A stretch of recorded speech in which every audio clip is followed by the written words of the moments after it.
Only on 7, one-on-one with Oakland County Prosecutor Karen McDonald, discussing her role in a crucial hearing to help determine sentencing for the Oxford High School shooter. The defendant pleaded guilty to murdering 4 classmates, wounding others, and terrorism after the crime in November of 2021. 7 Action News reporter Simon Shaykat is taking us inside the prosecutor's case and why she says the harsher punishment is the correct one.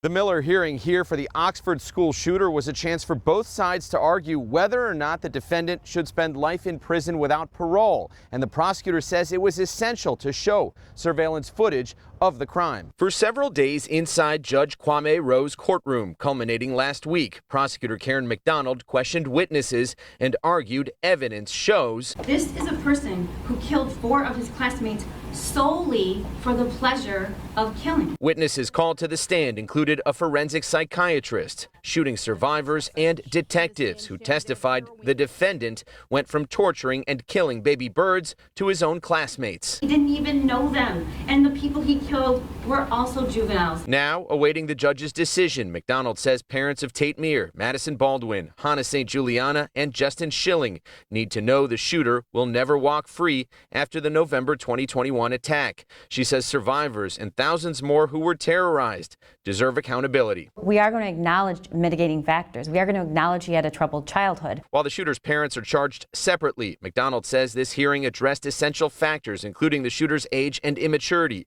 family and home environment, the circumstances of the crime, possibility of rehabilitation, and more. She tells us this case is the rare example where the defendant, now 17, should be locked up for life. He wanted to live so that he could see and observe all of the suffering he caused. In court, McDonald's team played video of the horrific killings, and an expert testified they showed he was not mentally ill, despite being in crisis prior to his actions. He's responding relevantly, he's paying attention. No one can come to the conclusion that it was an act of impulsivity. In fact, even their own experts stated that. Why was it important to show the video of the school shooting in court? Not to see exactly what it was, not to hear from victims about how it took place, would not be doing my job. The prosecutor adding planning and steps taken are important to consider, including the shooter placing tissue in his ears to protect his hearing, then later sparing his assistant principal while killing others. Parent Andrea Jones also spent 4 days in court.